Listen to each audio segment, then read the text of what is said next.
Thank you very much. Now we'll listen to Ethemcan. He'll tell us about if degrowth can be a panacea for the development-related problems of Turkey.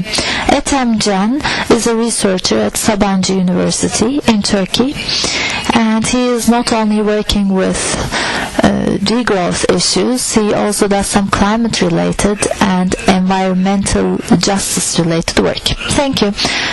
Good morning on this sunny day of December. Thank you for spending a Saturday with us, actually, on such a lovely day. Outside it looks lovely, actually. Well, Bengi, who will speak later in the afternoon, Federico and I, in the last 2 days, we keep talking about degrowth or planned economic downscaling. Well, we don't know what to call it in Turkish, really. So anyway, this is the third activity about that, whatever you call it.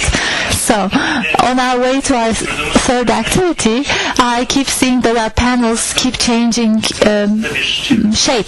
I was the only environmental engineer the other day, and Menekşe and I, we are now colleagues, so it's 2 to 2, and very soon we'll just have a panel made up of engineers, environmental engineers, talking about degrowth, which is making me fearful, actually, because all the panacea for degrowth, etc., well, I'm not sure it will work, because some efficiency solutions, etc., can make life better. That's the general optimism that people think, particularly in the engineering area. But I will not talk about that. And as an engineer that has gone off the track, I'll tell you more about development, energy production, and specifically climate change and climate justice. And if degrowth or planned ungrowth can be possible. So that's what I'd like to tell you about. Now, here's what I'd like to start with. Actually, Federico showed the elephant, right? Elephant versus the snail. That visual. Now, I think that is very important. Every time I see it, I have to think of The Little Prince. You must have read it, right? The first page of The Little Prince has a visual, so that's how the very first illustration is all about. You don't really know what it's all about. But as you read, as the book unravels, you see it's a boa snake that has swallowed an elephant. And the very well sentence from the book goes something like, what's really about the essence are not visible to the eye. So I think this is particularly important for the environmental struggle, because as again Federico said, now that we're gathered in this hall, we can, well, there are many things we take for granted. The light, the food that we have here, the waste, the cleaning, we take them just for granted.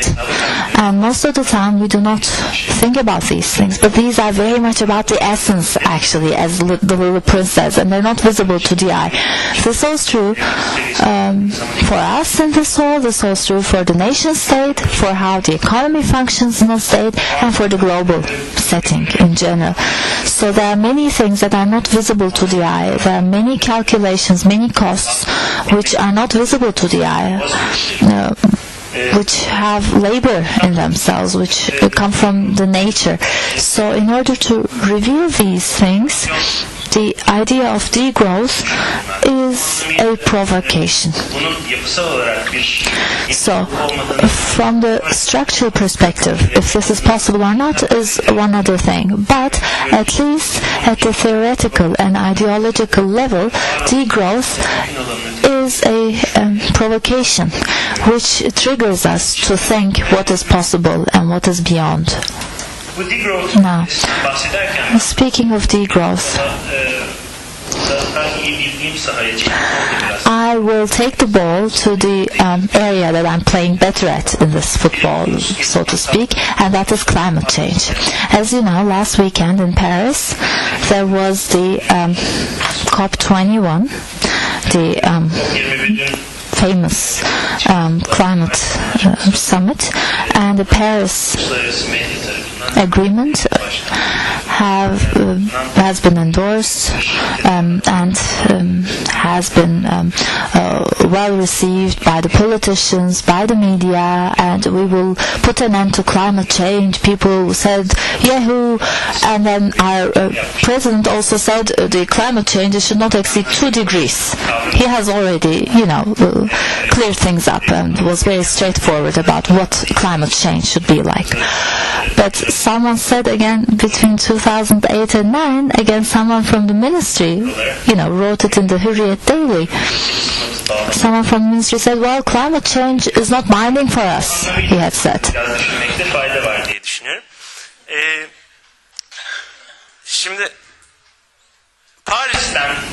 That's how we should think about it. So, what was the most important thing which came out of Paris? The states and small island states and the least developed states, which will be the most influenced by this, came to reach a consensus that in the Paris Agreement, it said by the end of the millennium, the climate change temperature should be kept under 2 degrees and if possible at 1.5 degrees. So of course, this is a political and a diplomatic consensus. But when we have a look at the more scientific side of it, here's what we see. Of course, issues like the Paris Agreement are, on the one hand, setting the scene for diplomatic negotiations, or they appear as a result of diplomatic negotiations. But speaking about the Earth, we cannot make negotiations because the biophysical limitations of the Earth do not allow you to negotiate.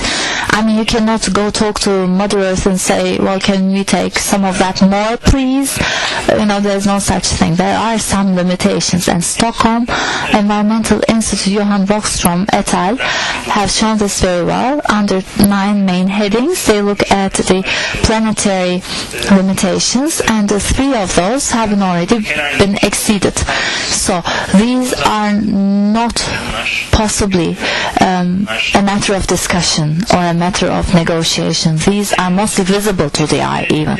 So this 1.5 degrees to 2 degrees issue, yes, people kind of negotiate this, but still it has a scientific background.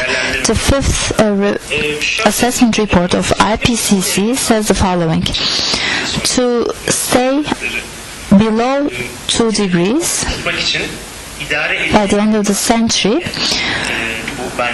with manageable costs, we can make a reduction somewhere between 40 to 70%, and if we make a negative emission, then we can make it happen by 2100, by the year 2100. That's what the report says. So the biggest refereed scientific journal, which is probably the most detailed one, Intergovernmental Panel on Climate Change. Now, why does it make all the scientific evaluation and then at the end say, but the global economy will not be really influenced right at the end? Well, this is about our obsession for economic growth. That this obsession, that this dependency for economic growth goes beyond anything else, including any species survival. But this does not, well, at least scientific writing should not be seen like this, because you can have a look at the same numbers and say different things. And scientists will say different things. From Tyndall Center, Manchester University, Kevin Anderson is one of those scientists. He looks at the global carbon budget.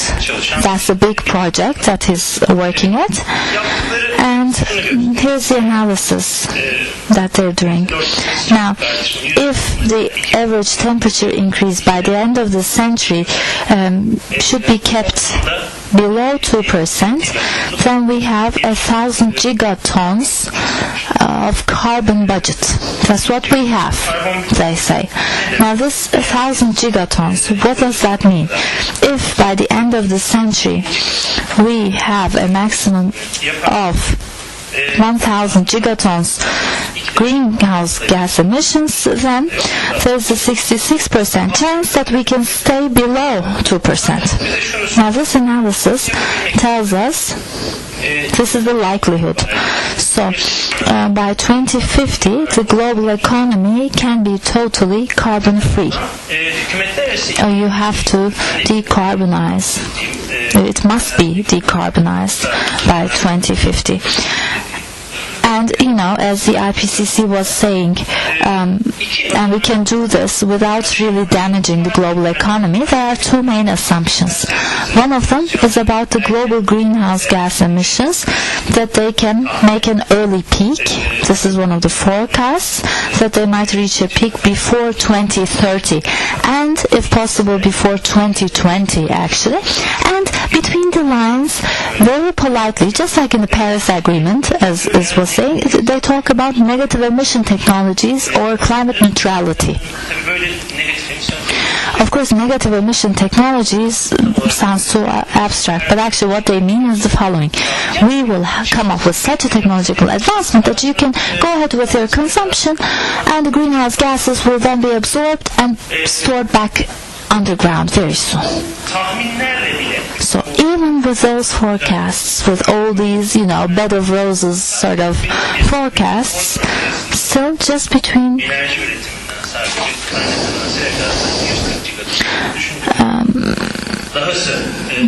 years to come, even though the greenhouse gas emissions was somewhere around 140 gigatons only in 2014, but still by the year 2100 we have a budget left of 650 gigatons.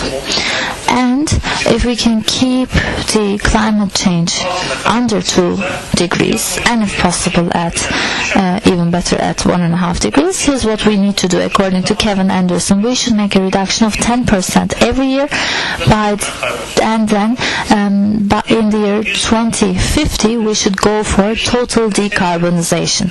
So a 10% decrease of greenhouse gas every year is not a relative decrease, by the way. It's not something that we can achieve by efficiency only. As I was telling you, biophysical structures of planet Earth do not care for relativity. There are some net cumulative reduction that it needs to make it happen. So if an economy of the world is growing by 3%, now what does this mean? The global carbon intensity should be reduced 13% almost per annum, and OECD countries should even drop this even faster, almost at the levels of the war times. So it requires such a collective mobilization. Of course, as Federico also talked about, I do not mean that we need eco-dictatorship and we will have a green dictator sitting at the top and tell us not to exceed 2%. No, that's not what I mean. But we should have a more revolutionary take on what the science tells us, and we should interpret the results accordingly. Now, all the comments that we have made, what does it mean for Turkey? I do not refrain from reiterating this. We should all keep on repeating this every time. Turkey is planning more than 70 new thermal power plants. When Turkey is doing this, then Turkey focuses on a very carbon-intensive future plan for herself. So the global Turkey cannot take her fair distribution in terms of prevention of climate change. Neither can Turkey take the steps which will do anything better for the climate change. So these are the steps which are sitting in front of us. Okay, degrowth. Under the degrowth discussion, where does Turkey position itself? Now, first Ahmet spoke about this. GDP should no longer be a tool for measurement. I mean, I'm not saying anything revolutionary or anything even new under the sun. This is being said since 1980s, very clearly. In 1990s, this became even mainstream. In 1990s, it became mainstream, I'm saying, because GDP was no longer sufficient, so the United Nations comes up with the Human Development Index, which Ahmet showed you, because UN says, well, GDP doesn't work, so they come up with the HDI. But, as I've already said, I'm not an economist. Maybe that's why I'm more suspicious about the tools of the discipline of economics. These are called the composite indicators. They're all intertwined, and statistics go all in one basket. I don't think they're very healthy. And the Human Development Index has also 3 pillars, and one of the pillars is life expectation, the other one is education, and the other one is GDP again. So the model people say trash in, trash out. I mean, if you put garbage in, garbage comes out, right? So even though with all the best intentions you come up with a Human Development Index, but if you put in garbage in, like the GDP, then the outcome will be like that. So we should free ourselves from this yoke. Our economic imagination should be such an imagination. Is degrowth what I'm talking about? I don't know, but it's not a panacea. It's not a recipe. It's not a magical wand. It's not Deus ex machina coming from the top and telling you what to do, etc. It just gives you more room to discuss. It just gives you more opportunity to look at the things which are about the essence but which are invisible to the eye. So it's just a provocation. And one final note. Well, for Turkey, these discussions are not brand new neither. Ümit is here now. He had shown me at the beginning of 90s at the Woodpecker magazine. Atta had written an article like, why do we grow? For whom? Etc. I mean, these things were already written at the beginning of 90s, so we're not reinventing the wheel. But of course, human memory suffers from forgetfulness, and the Turkish collective memory particularly suffers from forgetfulness. So it's useful to remember these things. And the cultural perspective that we're part of actually gives us many degrowth opportunities. Just like Federico said, I mean, we're not sure how to translate degrowth, but we have words like imece, I-M-E-C-E, which is in our culture, which is the sort of collective action for doing something, etc. And at a more macro scale, Turkey in the last 13-14 years has faced the neoliberal rise, neoliberal developmental rise. For us to have an answer against this rise, the degrowth policies and their 3 pillars are important. Here are the 3 pillars of degrowth. One is urbanization. Degrowth focuses on urbanization partially, but does not really come up with answers. The urban and rural duality, how are we going to break free of that? In Turkey particularly, the construction sector is the driving engine of growth, and we need to have a look at this from a critical perspective, and degrowth should also come up with ideas. The second pillar is about energy, and in Turkey we keep talking about this. You know this much better than I do. And the third pillar is about consumption. Again, in terms of the relationship between urban and rural, how do we position our production relationship? The fora which were formed after the Gezi protests, the district solidarity, can they grow up in terms of scale, etc.? These are some of the questions.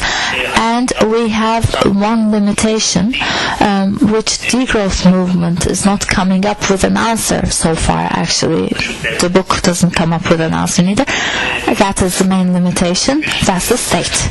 Well, if we like it or not, there is a reality called the state. So, in terms of degrowth in Turkey, how can degrowth be a panacea for the developmental related wounds of Turkey? Now, can we degrow by using the state or without using the state, and what will it look like? I think these are things to consider. And one final note. Degrowth, yes, comes from Europe, etc. But we should not think about it from the global north-south axis. We should, well, we have some welfare pockets, even in a district. Not everyone starts life from the same point. So it's not like they degrow and we grow. No, there is a gender perspective, class perspective, etc., etc. So these prosperity pockets in any given area, these prosperity pockets, let's call them the global north and the global south pockets, are the things to focus on, to criticize. So at the macro level, at the planet level, all the way to the most local, all the way to resistance for a park, we need a radical realism. Can degrowth give us this? Can we give it to degrowth? I think that's what we should discuss. Thank you.